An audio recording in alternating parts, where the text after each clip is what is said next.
This video is brought to you by Drake. Yeah. Hi guys, welcome back for another video. This time I'm going to talk about a little movie that just dropped on Netflix called Enola Holmes, or as my iPhone autocorrect likes to call it, Enola Holmes.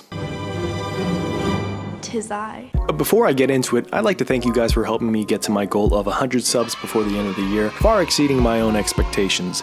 If you haven't already, please hit that subscribe button as well as that notification bell so you can be the first to know when a new video from this channel drops. You can also like the video and comment because, well, I'm lonely and this helps my self-esteem. I recently made an in-depth video on the problems I had with Mulan 2020, so it would mean a lot if you check that out as well, so I'll provide a link to that below for you to watch in case you missed it. Alright, thanks. Enola Holmes is a 2020 release directed by Harry Bradbeer, whom you may recognize from his work on Fleabag, an incredible show, and Killing Eve, a show I haven't started. This film stars Millie Bobby Brown as a titular character as she unravels the mystery behind where her mother has disappeared to and what conspiracies follow. With or without the help of her famous detective brother Sherlock, played by Henry Cavill, or aristocrat eldest brother Mycroft, played by Sam Claflin, her search begins. Will she find her mother, or most importantly, will she find herself? Ugh.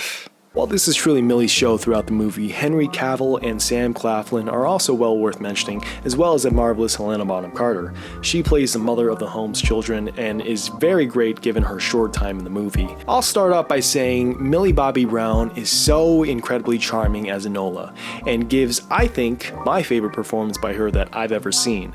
And yes, I've also seen Stranger Things, but I think the clenching and screaming does get old after a couple of seasons, so it was very nice to see such a bright and cheery side of her in this character. On top of that, Sam Claflin gives us such an arrogantly distinguished and almost insecure performance of Mycroft as he sort of plays Enola's foil throughout this film. His goal is basically to make Enola's life as difficult as possible, and seeing her have to put up with him is super fun.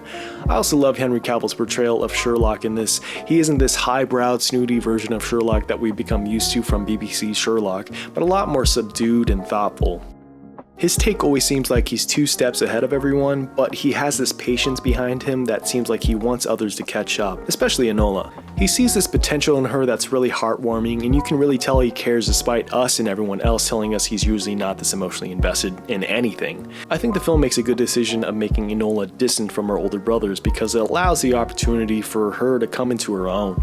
It's also really cool how Sherlock sees that and Mycroft absolutely doesn't get it.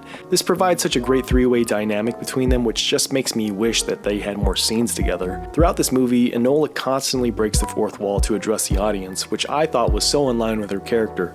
It also added some humor and really reminded me of Fleabag's narrative fourth wall breaks.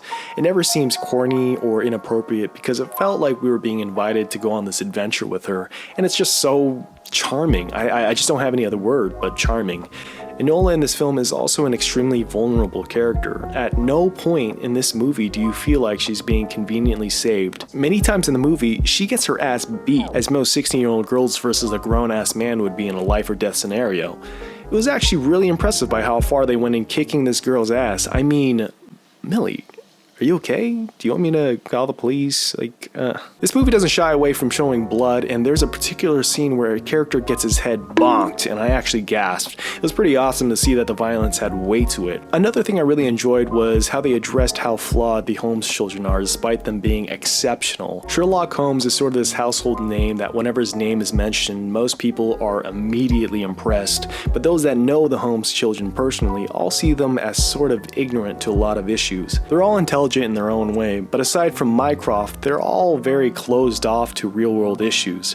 It was fun to see a movie address that for once. For example, there's a scene where a character played by Susan Wokoma basically telling Sherlock that he's this world-renowned problem solver, but he's completely blind to the bigger issues of his government due to him refusing to be involved in politics. Basically, he's being humbled, and although Sherlock isn't the main character of this movie, his character gets his self-realization. Actually, all the Holmes children get told off in some way, which is fun to see since it shows how even though they're complete opposites in every way, they do share some qualities much like any siblings would. So I like that a lot. Anyways, the film overall is so fun and it's just an easy movie to watch.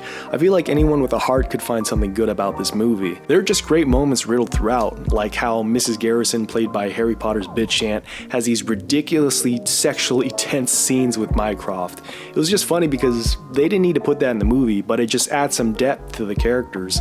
Makes you wonder, do they There's also this running gag where Enola finds some poor young boy to switch clothes with anytime she needs to have a disguise, but every time she's wearing a dress, so it makes it even funnier to think that the guy would agree to this exchange as well as wear a dress with no issue.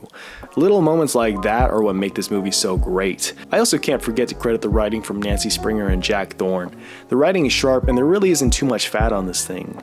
It's a 2-hour movie, but it moves at such a brisk pace, it feels almost like an hour and a half. I think the writers and editors did an incredible job of giving us just the right amount of time to know our characters and to know the plot and stakes. However, I can't just prattle on about how charming this movie is, it does have its flaws. Although Mycroft is sort of the foil to Enola's character, the film overall does have a villain who in the first 30 minutes, well, it's pretty obvious who that might be if you're paying close enough attention. Also, the mystery of the mother's disappearance is supposed to be the main motivation for Enola, but I feel like most of that intrigue sort of falls away as soon as we are introduced to Lord Tewkesbury, played by Partridge? Yeah. His character is actually really fun and likable, and I respect how they didn't lean too far into the romance angle between him and Enola, but I do feel once his plotline intertwined with the search for Enola's mom, that initial intrigue went away as they began focusing more on this other thread. It then becomes hard to find much entertainment in Enola solving these anagrams that her mom left behind. There's also this reform bill that the movie makes a big deal of, but the importance of what it entails is sort of vague. I don't remember what this bill is, but apparently it's very, very important, and the bad guys really don't want this bill to be passed.